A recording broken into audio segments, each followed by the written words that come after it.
Shalom Bapak Ibu dan Saudara yang terkasih, jemaat Tuhan dari gereja-gereja di Klasis Jakarta bagian Barat dan Jakarta bagian Timur. Semoga Bapak Ibu dan Saudara dalam keadaan yang tetap semangat di dalam menjalani hari-hari di masa pandemi ini. Bapak Ibu dan Saudara yang terkasih, di dalam mengawali renungan pada hari ini saya membawa dua buah benda. Yang pertama adalah botol minuman dan yang kedua adalah tali sepatu. Kenapa dua benda ini? Dua benda ini mengingatkan saya pada saat dulu saya masih kecil. Ketika dulu saya kesulitan untuk membuka tutup botol, biasanya bapak saya akan datang dan kemudian mengatakan, "Sini, papa bantuin buka."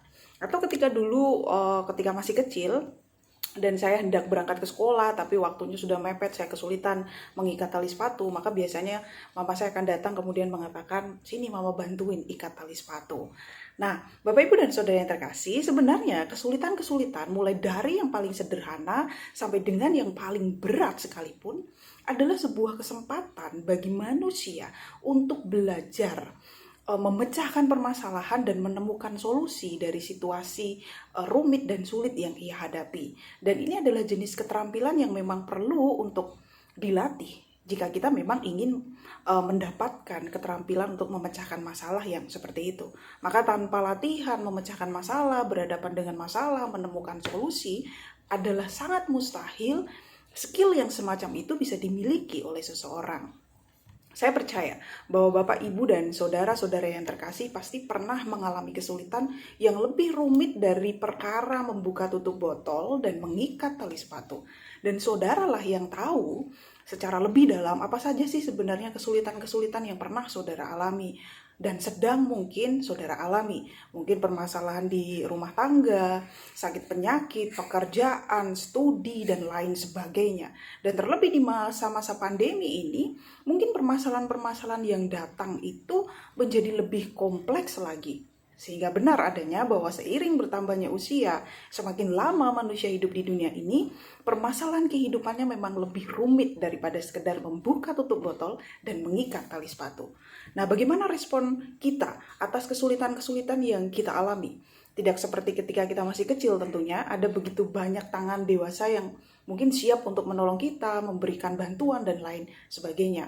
Seringnya sekarang ini tidak selalu ada bantuan yang secara langsung begitu diberikan kepada kita. Ada seorang tokoh yang bernama Paul G. Stoltz yang memperkenalkan jenis kecerdasan manusia yang disebut sebagai adversity quotient atau kecerdasan ketahanan diri di dalam menghadapi masalah, kemalangan, kesulitan, yang menyebutkan bahwa setidaknya ada 3 tipe manusia dalam merespon sebuah kesulitan.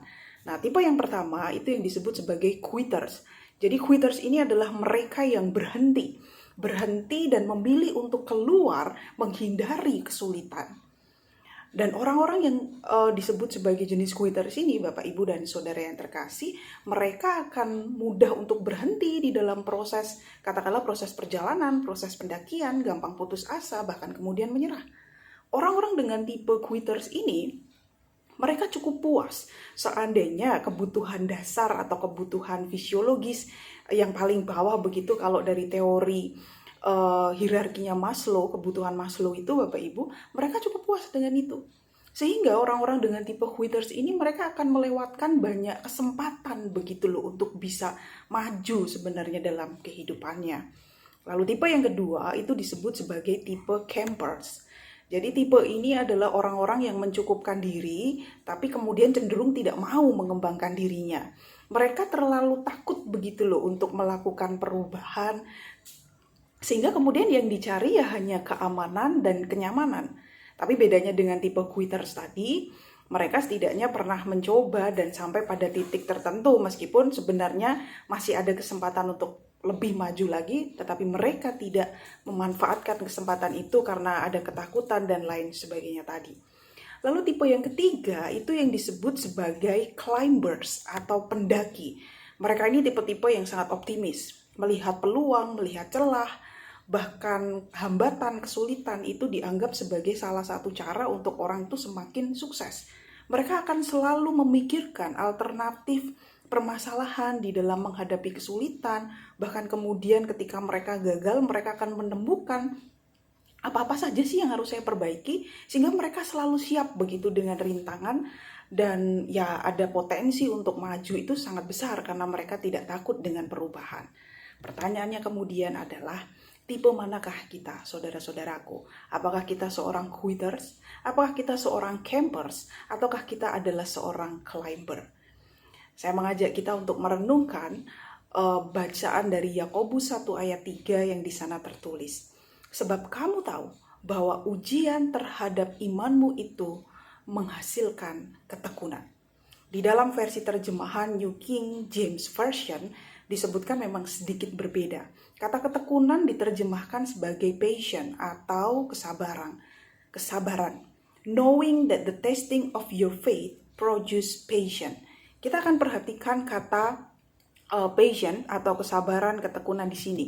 Kalau kita melihat sampai kepada bahasa aslinya, maka dimaknai sebagai sebuah kemampuan untuk bertahan pada sebuah posisi yang sulit begitu biasanya.